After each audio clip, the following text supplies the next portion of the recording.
For centuries, leadership has been defined through a masculine lens, measured by dominance, logic, and progress. But today, the world is awakening to a new paradigm of leadership, one that values empathy, intuition, emotional intelligence, and collaboration as much as strategy and power. Female leadership is not about replacing men, it's about the power of coming together and redefining the meaning of power. It's about leading with purpose instead of leading just to have profit. As women rise to the forefront of business, politics, and innovation, we're not just breaking ceilings, we're rebuilding the entire house. And in this episode, we will explore so much more. My beautiful guest today certainly has a lot to share on this topic. But before we dive in, if you enjoy what I'm doing here with this project, follow the show and share it with your audience so I can continue improving women's lives. So, gorgeous, who are you and why are you doing what you're doing? Thank you so much, Ayo, for inviting me here into your podcast. And also, I think this is actually what made us come together. You know, the first time I met you when we talked, it was, oh, Ayo is my soul sister. She's also here. We share the same mission about redefining feminine leadership. And this is also what my service is and why I'm here. I'm assisting women to really lead from the inner power, the inner devotion, and to create a divine leadership and a soulful business that really, like what you say, been activated women that activates their businesses. So I've been doing this for many, many years. I've been assisting over 2,000 women, and walking with me or working with me is more like a joint venture. We Mm. walk together like shoulder to shoulder, leader to leader. And this is also how we came together, you and I, in this shared mission that we're having. Mm. So thank you so much for inviting me here. I really enjoy what we're going to explore today. Thank you so much for being here. And what I wanted to add here is that one of the reasons why I decided to invite you here is because your energy around female leadership and the way you are as a woman, I've always loved it. And I loved when we have conversations. I always call you the wise woman because even your power, if people are listening, watching, they could probably hear it in your voice. You have this really grounded, soft voice. Every time when we have our conversations and I melt in my seat, I'm like immediately recalibrated and grounded.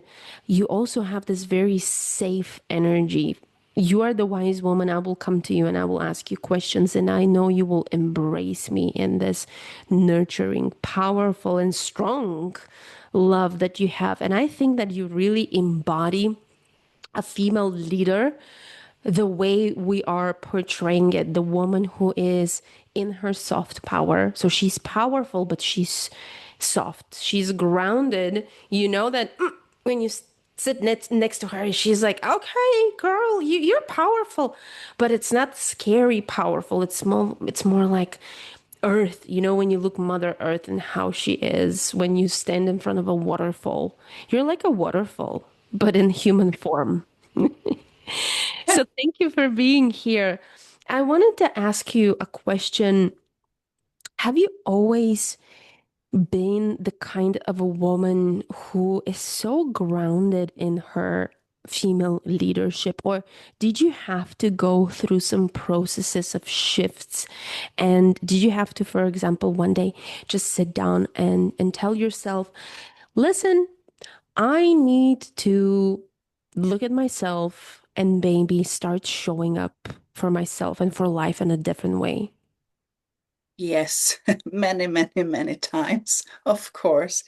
I mean, this is like, what do you say? For me, it has always been like surrendering into the divine. That is very important in my way of leading and in leadership, how I see it, my view, my perspective.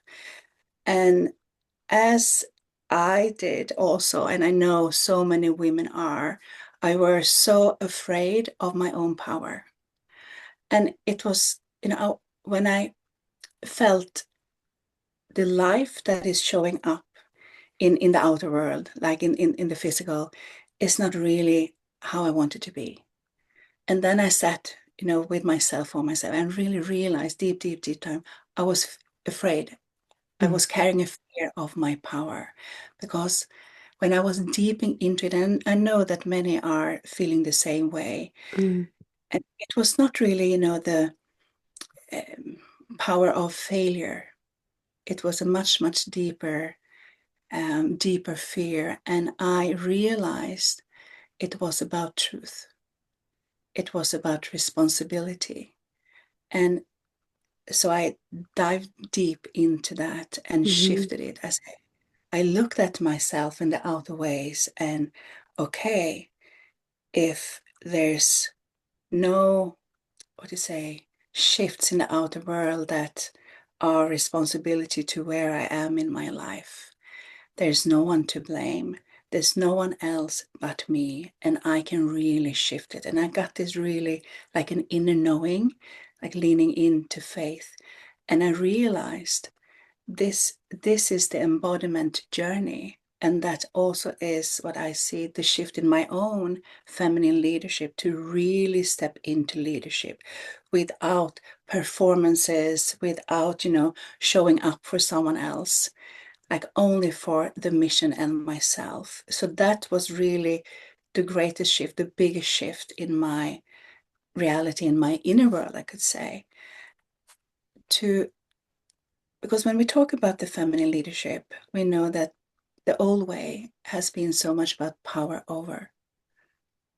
But what I realized is it's power through. The mm, power comes through us, through me, and also through a place of love. mm, And I think that was really the time when I also always say like brought down into my knees. And it's like, okay, I am here for some really, really big things and I know it. So how can I really be of that service? So I realized by myself that I've been looking and asking myself the wrong questions, like question that was keeping me in the same position. And when I was changing that, everything changed.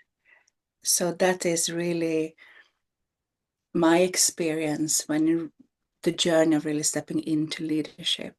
It was going deeper from within and realize it's the power within. It's the feminine power, but through devotion. It's the feminine power through softness. And you say like a waterfall when you um, share it with me. And thank you for that. I just, thank you for everything you shared. When I compare the feminine and feminine leadership, I always compare it with the whale, mother whale, because I'm very much into swimming with wild whales and wild dolphins and the humpback whales, the mm, female whale. I mean, she is like the mother of mothers, like 15 meters long and really in her power. And in the water, she's so soft and mm, she know exactly where she's going. She know exactly where she's swimming. I mean, she swim like half the globe in this direction and full focus. And she's holding, her family, the babies.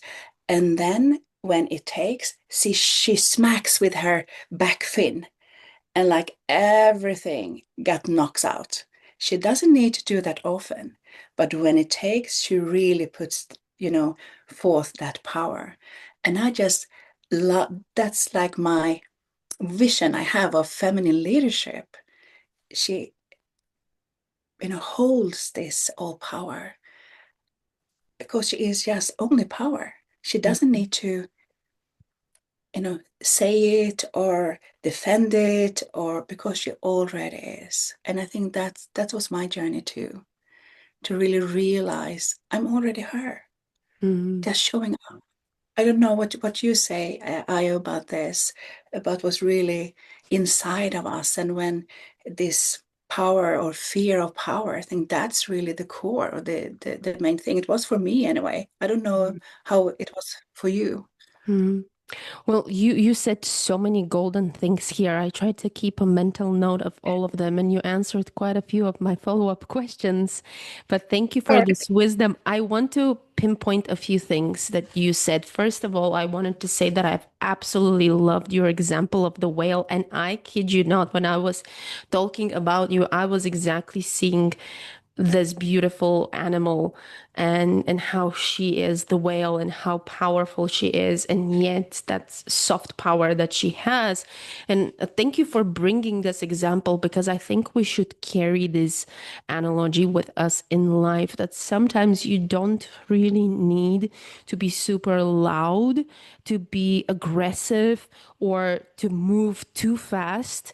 And I love what you said about the whale's innate compass that they have. And she really does travel through across the globe without ever losing herself. And of course, we know the magnetic field, they follow the magnetic field. And so as women, we also can follow the magnetic field.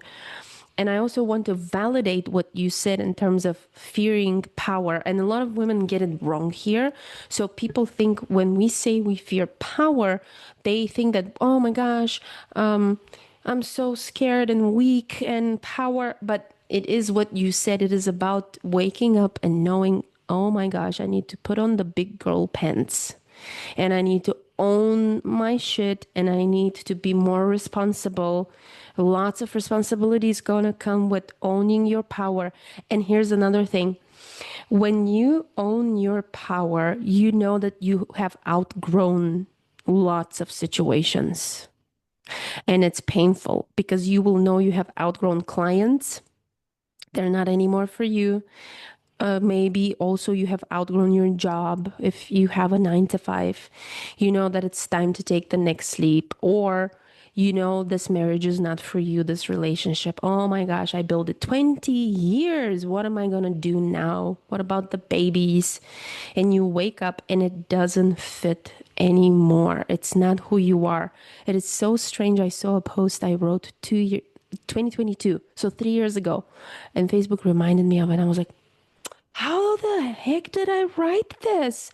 My goodness. And it was something I was speaking badly about low ticket offers, which is of course not such a big comparison, but I was something like I was dissing low ticket offers, and now I make hundreds of thousands with these kinds of offers. And it just shows how something that's just 3 years ago, something that was so normal to me, and I was fighting so passionate about it. Now I'm reading it and I'm like, you're a stranger. Who are you? Who wrote this? That wasn't me. So, yes, indeed, we are afraid of power, but we are afraid of power for different reasons. And I speak about this in my book. Also, I say that I think we are afraid of power not only because of obviously we will wake up one day and we will say, oh my gosh, this is not the life I want. I want to be a different person. And that's a lot and it's overwhelming. But we're also afraid of power because we have unfortunately been victimized by power, by powerful men in terms of our lives, our money, our leadership, even because we've seen men with power and what they do. And so now we associate power and facing our power with unpleasant feelings that are deep in the body. What do you think about that? Thank you for everything you say, Aya, but also the last thing. I really do, my experiences, and if I also looked at myself, my own journey, so much was sitting and Mm, I was holding so much, carrying so much in my body. And it was also like the cellular memories in exactly.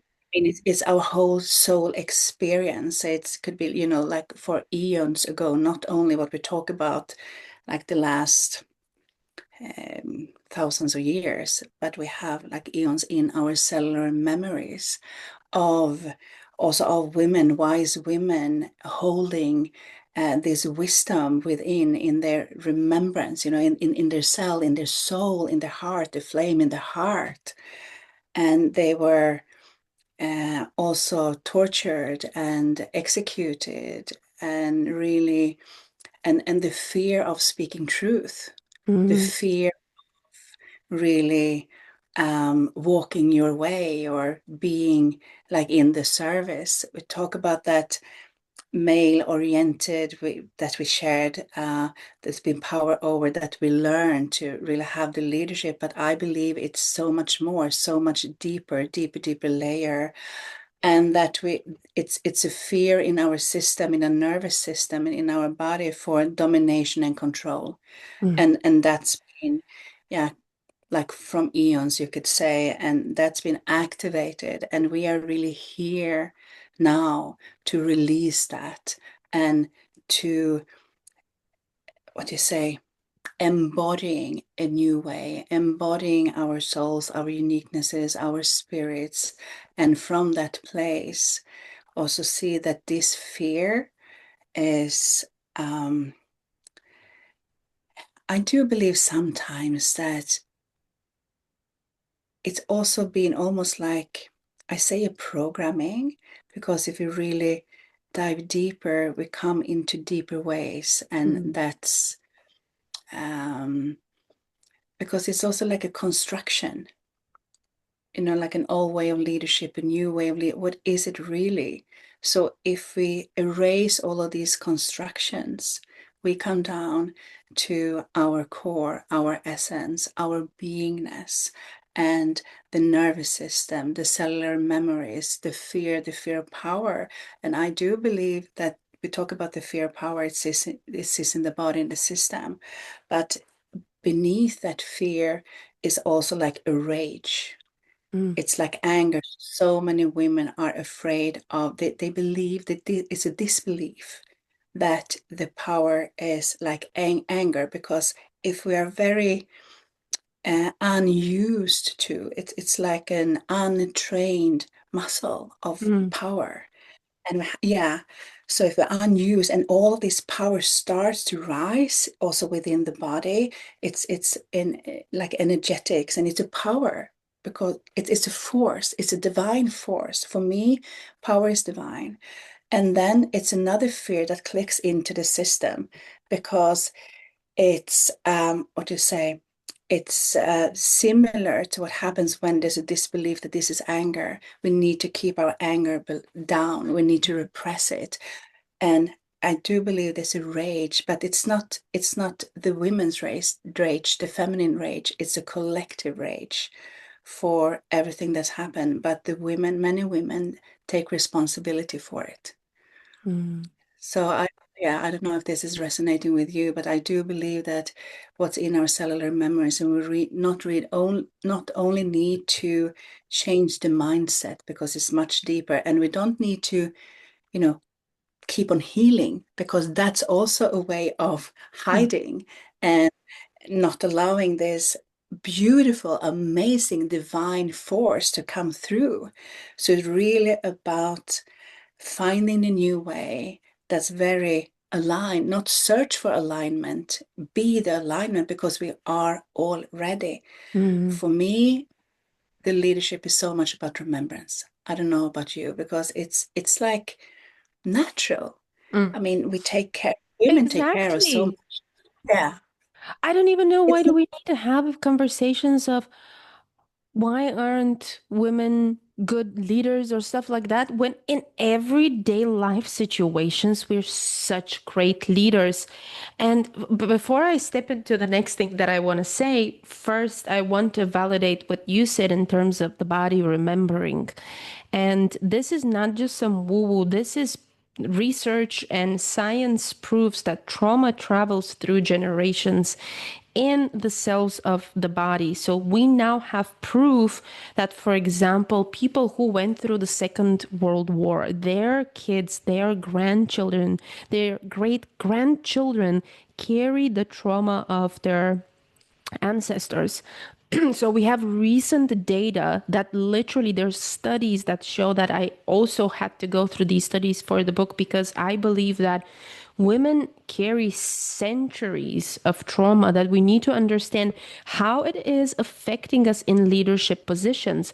And it's very simple to say this: when you have been in a car crash and you've suffered in the car crash, right? Traumatic. It was a traumatic experience. And you haven't been driving for years, let's say a decade.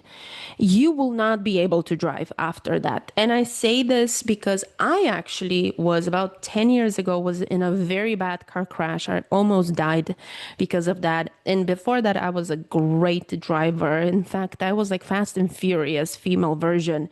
And unfortunately, I wasn't the one driving when this happened. And unfortunately, after that, first of all, something happened to my body when I now am at the driver's seat. I don't feel good. And it turned me from the person who loved driving to a person I don't love driving. Not to mention, I think it's a waste of time. I'm a passenger princess. Hire a driver and drive me everywhere while I work or nap. But what I wanted to say, it's the same with women. So my body still remembers it. When I have to go behind the driver's seat, I feel it in my body. And also, I haven't been driven for a long time. So you can't expect from me to be a great driver. It's the same thing with women. So women have gone through so much. We carried it as remembrance, as you said. It's in the cellular, in the cells of our body. On top of all, we haven't practiced leadership the way the world expects us at positions in the government and academia, at schools, at universities, at different industries. We have not, yes, we have been scratching the surface lately, but still the numbers are shocking. I mean, they're nowhere close to 50-50. They're nowhere close. So we have been practicing leadership probably in the last 50 years, a little bit more. And here's the thing: when we haven't practiced something, it feels off. We're scared. And then we have other circumstances. So we have circumstance number one, which is we're playing a game that is not written for our rules. So we're trying to be male leaders, male like leaders. We're trying to lead like men, and it doesn't work. And men don't understand that. When we're in the boardrooms, they're like, oh, why aren't you operating like that? Because I'm not a dude. I operate in a different way. I have a thing called the female brain and hormones, which don't affect you the way they affect me in my decision making. Second, women who become leaders, unfortunately, they're so criticized. And we also see that in the world. It is scary. For example, the first female Australian minister, she was so criticized when she had to fit in breastfeeding in her schedule. And media tortured her just because she had to fit in breastfeeding. We're not speaking about 5 hours of breastfeeding. We're speaking about 10 minutes every 3 hours. It's not that much. What about period? What about pregnancy? What about postpartum? What about menopause? What about perimenopause? What about all these things? And so now, here's what happens and what I think.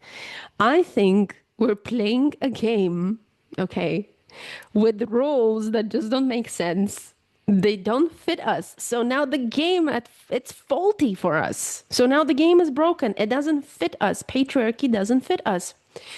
But yet we are expected to perform in a way that we outperform. And actually, male leaders outperform, female leaders outperform male leaders. Statistics prove that as well. And yet we criticize women. So now we have this impossible scenario where we say, what the F do you want me to do when every single circumstance is crazy. However, I want to ask you what you think. I believe that soon, I don't know how soon, but fairly soon, we might see matriarchy coming in play. So the society might turn a little bit into a matriarch. But I hope that we operate in a different way because I feel we might also make mistakes. Obviously, because we haven't been given the chances, we're not given the right recipe. We don't even know what the recipe is, and we have to reinvent the recipe that's going to fit us because the ingredients are different. You can't bake gluten-free bread with the same recipe that you will bake it with normal bread. We all know that. I know that. I bake bread. And so it's so different. But what do you think about that when you look at the future? How do you see it? Do you think that we will see a shift and maybe we will go from patriarchy to matriarchy? And if that happens, would we see women actually performing better? Or, as you said, we could potentially fall into the traps of some of these things that are stopping us, limiting us, or these little human glitches that we also have? Yes, thank you for this, Ayo. I don't believe when I see in the future, I don't believe or see that we go from patriarchy to matriarchy. I Mm-hmm. do believe we go into union or unity. Mm-hmm. And it's also really shift in the way of operation. So in the future, it I mean, we talk about feminine leadership, but it's not about women. It's the way of how we're leading and we are operating in a totally new way. And I think Mm-hmm. the future is what I usually call like a new playing field.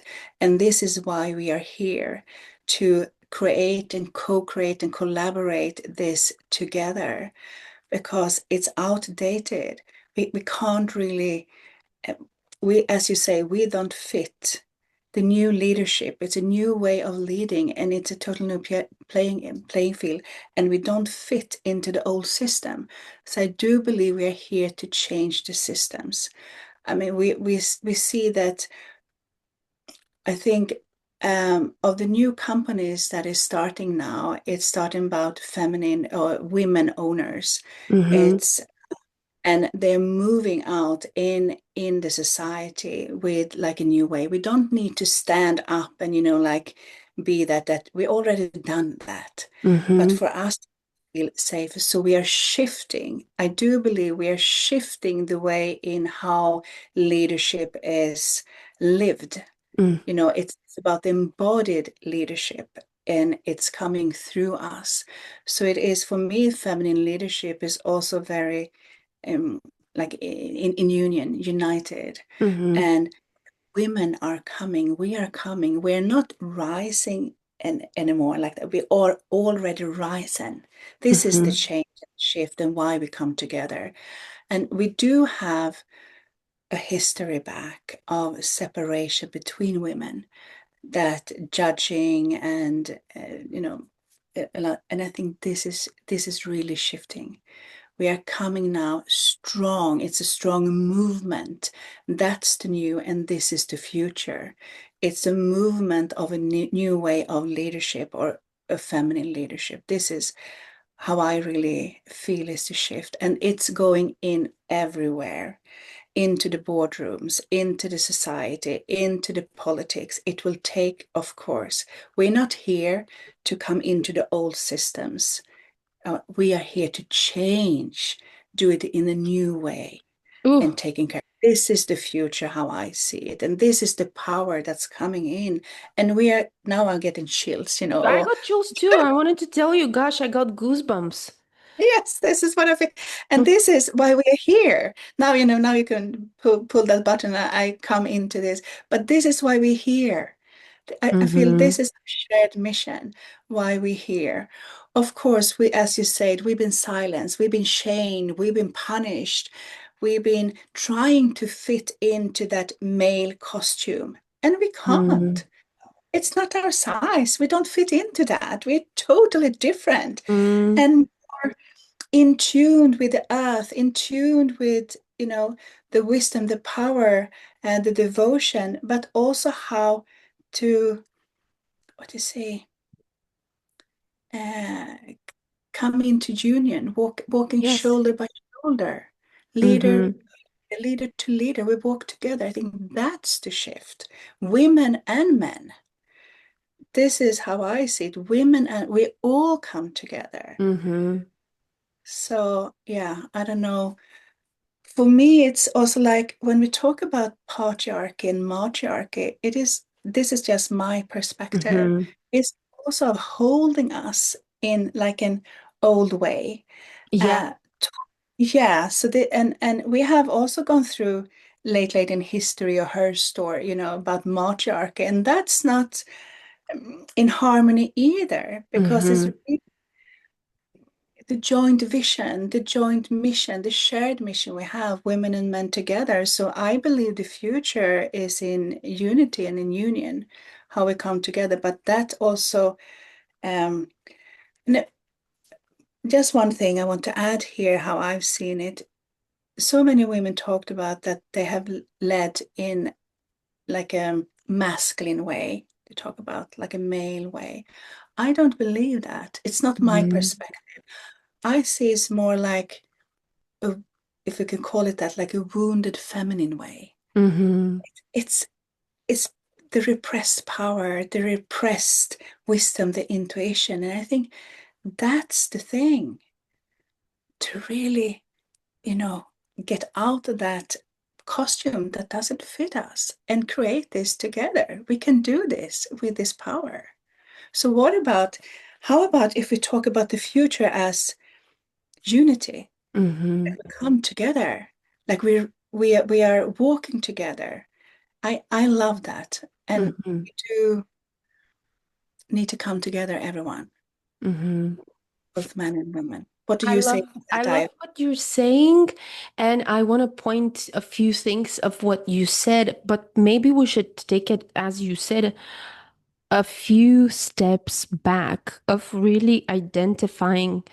And I think this is very hard to identify what is feminine and what is masculine, not connected to gender, because we have gender female and gender male, and then we have feminine and masculine. And I also mentioned this in the book that I'm not sure I buy the okay, feminine is nurturing, compassionate, empathic, masculine is leading, strong, powerful. I think these two energetics come together and they're intertwined. The masculine could also be soft and nurturing, and the feminine can be angry. And so for me, this is the first thing that we have to somehow rewrite. However, I feel that the human language and thinking is so limited and it's failing us when we want to present and put a label and determine what these two energetics mean. We have yin and yang. We know that there are two different energetics in life, right? So we know there's polarity. But, and we try to bring polarity through masculine and feminine, but I don't think this is very correct. I don't have the full brand new updated version of these. That's why I don't want to comment on it, because even myself, I cannot sit and say, this is typical masculine, this is typical feminine. Maybe I could say, after all this research that I've done, that men are typically like this, women are typically like this, but I cannot speak about energetics like that, because we see through research and we see through science and through hormones and the brains that, for example, women are a little bit better in communications and emotional intelligence and mastering and managing their emotions. And then we see that men sometimes struggle with communication. They're a little bit more closed, they don't speak. But is that because we haven't? encouraged men to work more on that, even though some experts will fight and will say, well, it's because of testosterone. And I do agree that testosterone affects men in a certain way. We see that. But when we speak about energetics, we have to tread lightly and be careful what we go out and say what's masculine, what's feminine, which brings me to what you said. Lots of women say I'm in my masculine and they come to work with me. And I'm like, you're not in your masculine, you're in chaos. You're lost. You're all over the fucking place. You're not in your flowy feminine either. I wouldn't even say wounded feminine. I will just say you're in flipping chaos. And sometimes it's a cognitive problem. I'm like, you have a cognitive problem, which is okay. You can go and work around it, you know. But you can't say you're in your toxic masculine. How? You're not there. And so I agree with that. Also, what I wanted to say is that I'm I'm thinking like you. I'm not 1,000, even though you know that I'm advocate for women. And here's what I think, and I wanted to say this. I do believe that in the future we need to focus. Yes, I do believe in unity, 1,000%, but I think we need to focus on pushing women to the front lines because we're not in unity. Now the scales are into the male court. And so for us to reach this unity, we will have to push women. And when I say push, not force, but like nudge them and be like, yes, there you go into the front, go in this, go and do this, and choose women consciously, because we will not see unity. And what we see with some statistics in some industries, it will take 300 to 500 years for us to reach equality. That's dangerous, scary. I'm not going to be here in 300 years. In fact, I don't think I want to be here. It's time to travel to other planets. You know, I've been here for a long time now. But I do believe, as you said, I don't believe the solution is matriarchy, patriarchy. I 1,000% agree with you that this is old school. It's very ancient. It feels rustic. Mhm. Very. And I Mm. do believe with you that we have to learn to master the different characteristics that probably these different energetics bring, such as men could be compassionate and with emotional intelligence and soft and nurturing. And they can also, when they want to switch, they can be powerful and maybe closed off and all of that. And women can be the same. And so we have to understand these different elements, but we also have to understand gender differences that also exist. And we also have to question to what extent gender differences are biologically created and to what extent they're created by society, because we do know that hormones affect us in a certain way, and we see it every day with a man who doesn't care about anything around him, and then a woman sees the perfect little color of the petal of the perfect little, just because her brain works like that. You know, her brain loves details, and his brain is zoomed out. And you know what's the best? That's why I say in the book as well, that's when we come and work together. Because when you're too zoomed in, you can't operate properly. When you're too zoomed out, you can't operate properly. That's why both women and men, women and men come together and work together. But I want to ask you something. What do you do in your everyday life? You know, we all speak about female leadership and leadership. And we, especially in our circles, that's a popular topic, right? Everybody speaks about leadership, and then nobody's showing up like a true leader. And what in your understanding is acts of leadership every single day through the perspective of bringing in the power of the feminine power? Thank you. Um, yeah. So I just want, before I answer that question, I just want to say also, I really think it's important, as you say, Ayo, that we don't go into like an old way of seeing feminine and masculine and the frequencies and energies. I don't believe in those either. Mm, I 100% agree with you. And I think this is also about the leadership, the feminine leadership, to really understand that so much of everything, it's not true. It's not true for me, from my perspective. I can't, that we really need to see almost everything with new eyes, Mm, everything from a new lens, everything from a new way. And and talk about it in a new way. We And find what it. you said, not to try to fix old things, but Oh, recreate them. yeah, no, not replicate and not Hmm. fixing them. But what we hear is really to create new. New. Yeah. You be you. This is the redefinement. What it really is, diving deep. What is it? What is the core? What is the essence? That's the truth. That's what is aligned. What's truth? So for me, when we talk about my everyday in leadership or feminine leadership, for me, it's very much being here in the soul, not just our heart, like the Mm, soul and spirit, really, and connection with the divine, but also showing up.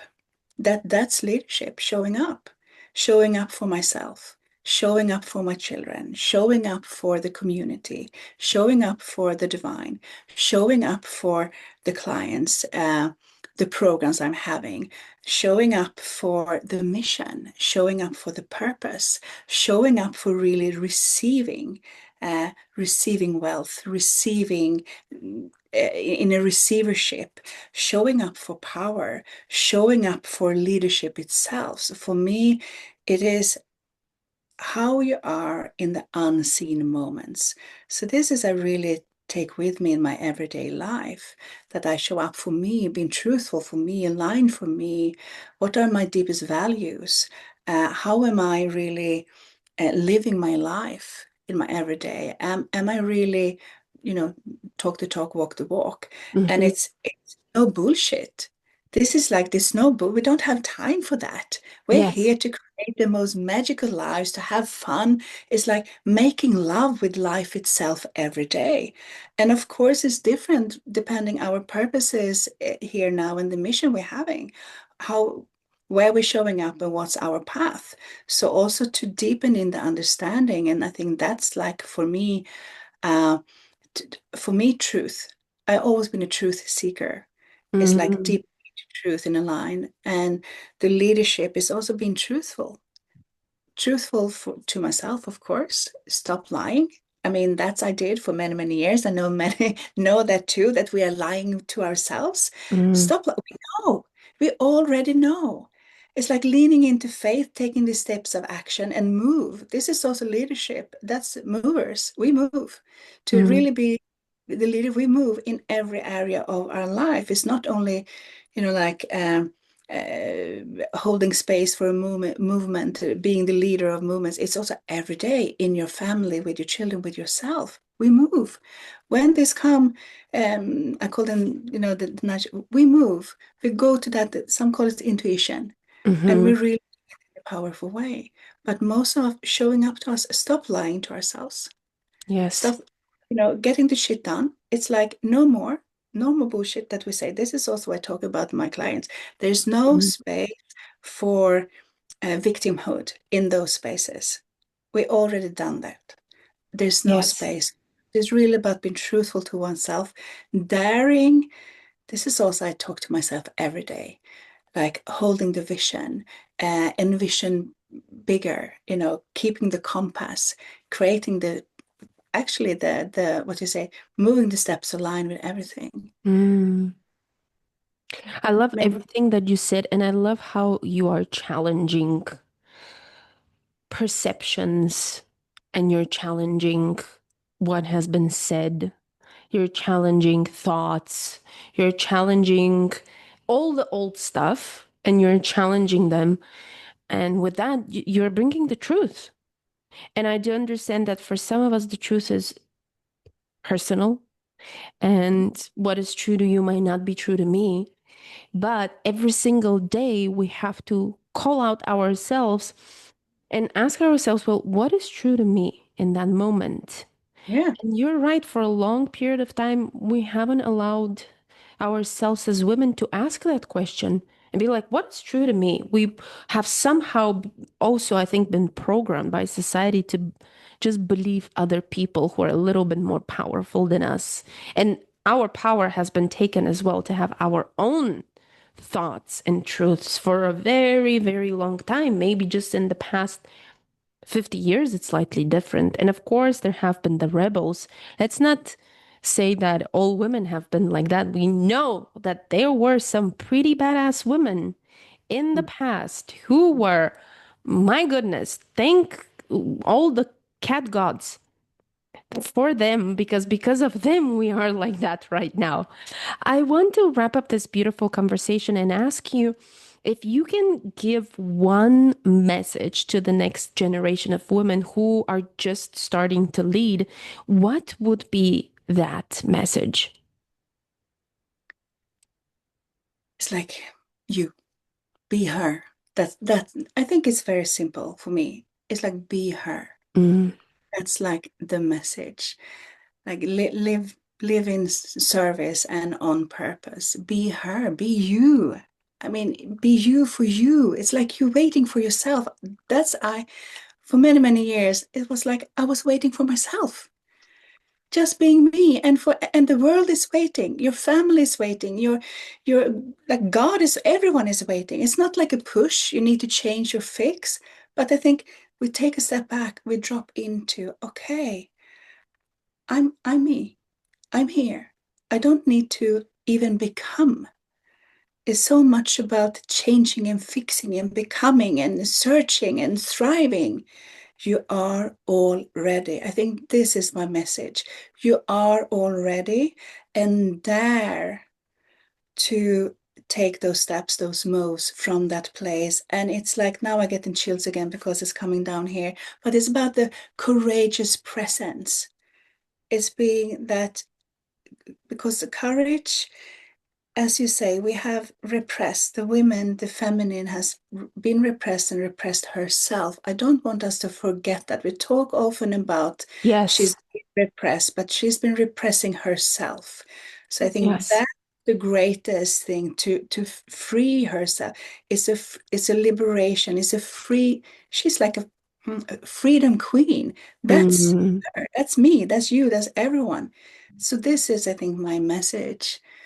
Be her, be truthful to yourself, and dare to allow your desires, and dare to dream big, because when it also comes, you can't resist moving into manifesting those dreams. This is when you're you. When you're trying to be someone else, you're not fulfilling your life. You don't feel meaningful in here. I mean, I have a lot of clients and they are very, very successful.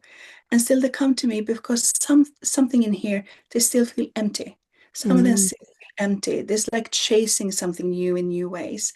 And come here, just be you. Do it your way. There's no other way than your way. And don't wait. You don't have time to wait. So I think that's my simple one sentence message. I love that message. I think everybody, not just girls and young women, but all of us needs to listen to this Yeah. every morning when we wake up before we touch our phone. Yes. Get that's Listen to another this thing. message That's every another single thing. day. Listen to this message. Well, thank you so much for this beautiful conversation. I would invite everybody to connect with you if they're searching for who they are, you. If they're in the search of you, to connect with you, all of the information will be given. But if you also want to invite people or to say that something interesting is happening in your life, please do it now. Sorry. What did you say? I I it was said that just if you coming down. if you want to invite people into your world, if something interesting is happening right now, do tell us. Yes, thank you so much. I really do. I really want to invite you. If this is resonating with you and you want to learn more, not about me, but about you, Mm. because everything is about you in the spaces I hold. And that's what most people say when they come into my world. That's a space. This is really the difference between other spaces I've been in. I can really deepen into my soul. It's like soul leadership in that way. And to feel that safe. Women need to feel safe so they Mm. really can hear their inner voice. So you can find me on my webpage, camillamara.com. And I also have this new it's a new activation. As I said just a few in our conversation, I think the most important for women is to feel activated, really activated, feeling this not only passionate but on purpose, that the spirit are activated, then they want to move, and when they are activated, they activate the businesses or the movements, and when the movement or the company you're having are activated too, then the people in your field becomes activated. That's what happened in my space. And I also have like a 3-day workshop coming up calling Activated. So that's when you can really feel more of my spaces, how I hold, how I lead, how I show up. But most important, to become you, her. This is what you really feel. And I think, yeah, you will see. So please come, join me. You And will see. Please join to yeah, find you. yeah, to become you. And also, when you just a little thing I know we share this too, Ayo, because when you really drop into like your core, your mission, your essence, your purpose, and really live on purpose in that way, like every step, every breath. And for me, it's also, of course, divine with the divine. Then everything shifts. Mm, Your business, the way you show up, your relationships, your intimacy, your revenue, your wealth, mm. your joy, and you start really allowing life come through and live it like your way. I want everyone that comes into my field, and this is also what I feel when we work together, also and collaborated, IO, to feel I'm so madly in love with my life. I think Yes. that's our mission here. That's Don't our you mission, agree? indeed. Yes. Indeed, to be, I loved when you said just to be in love and make love with life, because what else do we have? We have a couple of years here on the strange rock. Might as Yeah. well enjoy it. Yeah. Yeah. Well, thank you So, so much for this heartfelt, beautiful, beautiful conversation. I appreciate you so much. And I hope that everybody who listened, they will look at themselves in the mirror after this conversation and they will wink and they will say, I have arrived. yes, I already have arrived. I'm here. We're here. I'm Thank here. I'm you. here. It's no, we don't need to rise anymore, Mm, Here, this is, I just love that too, Ayo. And thank you so much.